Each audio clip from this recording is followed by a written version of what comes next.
If you remember, not too long ago, Donald Trump had an attempted assassination, and there were bullets flying. He got struck in the ear, supposedly, and two people got injured. And one of the ones died. His name is Corey Comperatore.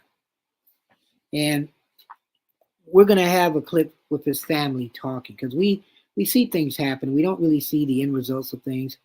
And Corey's family was paid like millions of dollars. People contributed, and it was very sad. Secret Service, they're taking responsibility, but Corey's family says that's not good enough, that somebody should pay. My dad loved Trump. My dad said he was going to meet Trump. My dad was a good, honest, spiritual father. So after he passed away at the funeral, here was his obituary. He was 50, of Sarver. He passed away on Saturday, July 13, 2024, leaving behind a legacy of love and courage. Born on June 16, 1974, in Natarra Heights, Pennsylvania, he was the son of Karen Bird and the late Carl L. Comperatore. So Casey was a proud graduate of Free Point High School, class of 1992, and went on to honor his country as a dedicated 10-year veteran of the United States Army Reserve. His commitment to excellence continued in his professional life, where he excelled as a project and tooling engineer at JSP. Corey's passion for his community, shined brightly through his active membership at Cabot Church and his lifelong service at the Buffalo Volunteer Fire Department, where he notably served as chief in the early 2000s. And the question is, sometimes you look at life, why do some of the ones who really make a difference are the ones that die too soon, pass away too soon? But above all, Corey was a quintessential family man and the best girl dad. That's cool. His love for his wife, Helen, was a testament to the power of partnership and devotion. Together they raised two daughters, Allyson and Kaylee, who will carry forward his spirit of compassion. And that's a legacy. That's what he has. Also surviving are his mother, Karen, his sisters, Kelly and Dawn, his stepbrother, Stephen, his two beloved Dobermans, his two dogs, Yvonne and Negan, and many nieces, nephews, and great nieces. Corey's life was a reflection of his faith. He was a man of God who loved Jesus with every fiber of his being. I love that. A man of God who loved Jesus with every fiber of his being. How many people can say that? His actions were guided by his unwavering belief, and he inspired those around him to live with purpose and grace. His ability to lift the spirits of everyone he encountered was unparalleled. His courage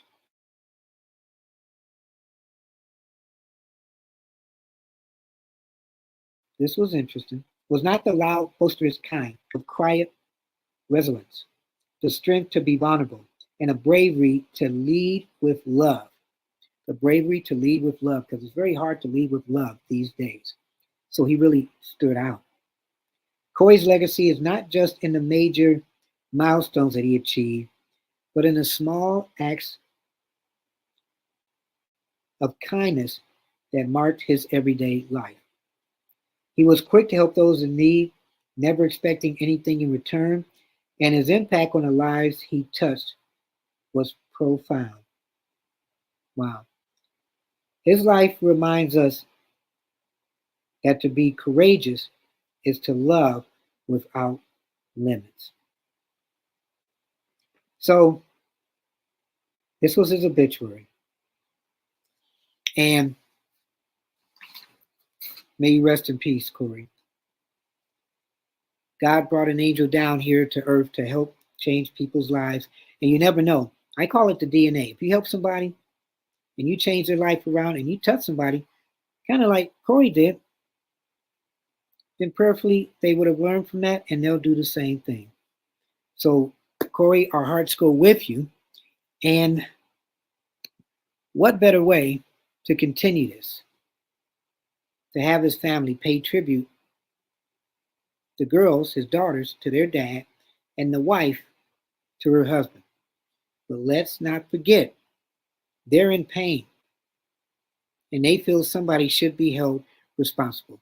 So I can only say a little bit about Corey, but who can say more? Not Donald Trump, you see right there, but his family. This is a total tribute to Corey.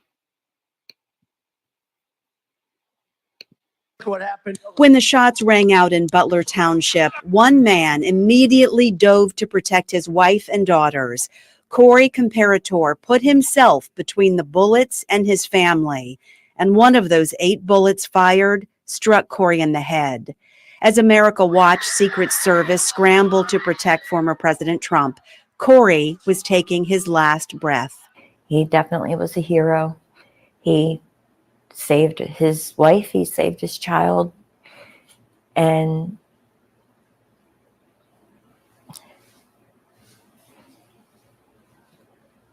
he was just the best guy. He was just the best. 1 month later, his widow, Helen Comperatore, decided to talk exclusively with Pittsburgh's Action News 4 about what happened that day and about the love of her life. He was just a wonderful man, and I just want everybody to, try not to remember him as the man that was shot at the rally. Just try to remember Corey as, he was a great man that was a great father. He was a great husband. Helen and Corey married 29 years ago. They were childhood sweethearts. They started dating as sophomores in high school. It was Valentine's Day. Corey showed up at my house with a dozen of red roses. So we just started dating. I said, "Does this mean we're dating?" He said, "Yeah, I think so." I said, "Okay." They eventually married and had 2 daughters, Allyson and Kaylee. They were also at the rally with their parents that day.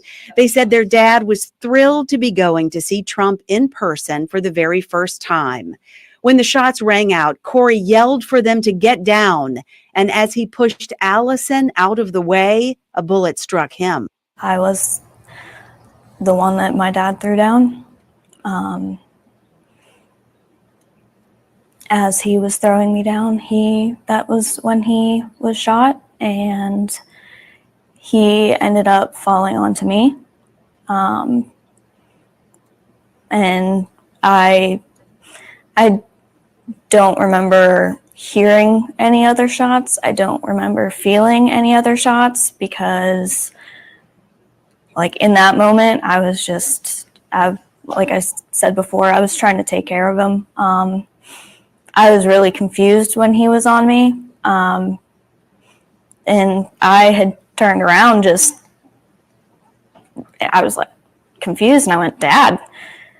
And when I turned is whenever he fell down, and that's when I started screaming, and I was instantly I was trying to keep him from bleeding. I started screaming, but in my head I kept saying, wake up, this is a dream, wake up. And then you realize it's not a dream, and you feel like your whole world is just over. But Helen doesn't want Corey to be remembered for this tragedy. At 16 years old, he became a volunteer firefighter and eventually a fire chief. He loved his 2 rambunctious Doberman pinschers. But his passion was bass fishing, and she shared with us his favorite fishing spot, a place they went every weekend together, even in the rain. His answer always was, "Well, the fish are wet, they don't care." But they told me most of all, he was the best girl dad. He would put my hair in braids if I wanted my hair in braids. And when I was doing competitive cheer, he was the cool dad because he could do back handsprings. So, and as soon as everybody got wind of that, it was, he had all these little girls begging him to go up and do these back handsprings on the tumble track. Corey's firefighter gear was displayed at the Republican National Convention, which was a special honor. That was an honor. That was a big honor. Yeah, that was a big honor. So I'll tell you why. All day at the rally, my husband kept saying, he's going to call me up on stage. You're going to hear him. He's going to say, Corey, come on up here. Corey, get up here. He was just joking, obviously, but he kept saying that. You're going to get up. He's going to call me up on stage. And we were all like, there's his moment. He's up on stage. So, yeah, he got his moment on stage. People across the country have sent their support and prayers. There have been prayer shawls, wind chimes, and so many cards. Tears are flowing from Americans and other countries. A GoFundMe has raised millions of dollars for the family, but as grateful as Helen is for the money and the support, she knows it will never bring Corey back. I talk to him anyway, and the only thing that ever comes out of my mouth is, I'm sorry this happened to you. But I know he would want me to get to the bottom of it. I know he would. To get answers to what happened, she's hired an attorney to help her find answers and get justice. I want justice for my husband, and I'm going to get it. They specifically want answers from security at the rally. I just want them to know that I really think my dad's blood is on their hands, and I hope they wake up every day thinking about what they took from our family, because we have to wake up every day and see that image of our father in our head, and no child should ever have to see that. Michelle Wright, Pittsburgh's Action News 4. Wow, man. So what do you think about that story? I didn't say anything. They needed to talk. What did you think about that? No family should be without literally their mom and dad. And especially like that. That guy really was a hero, an angel. I don't know the guy. You heard the story, saw me read this. You saw the kids. He saved his daughter. His daughter witnessed that. They even offered millions of dollars, have received millions of dollars. But it can't take away from not having their dad there. A good man, somebody that was cut too short. Let's say the prayers for him and his family. Wow. Makes you think about your family, right? If you got a family, tell your family you love them. All right? Be there for each other. Family is a close bond that should never be broken. Unfortunately, some things happen in our lives and it's broken, but life is so short, as people say. They will never see their dad again. They want answers. How did this happen? How did this sniper do what he did? How did the Secret Service not do their job? Yeah, okay, they're saying we made a mistake, we're sorry. But at the end of the day, who lost? Corey lost. So prayerfully, there's a lot of Corys in the world around. And if they're not, then you be that Corey. You be that person that helps people. You be that person that has the love of God, where the Spirit has touched you to do the right thing.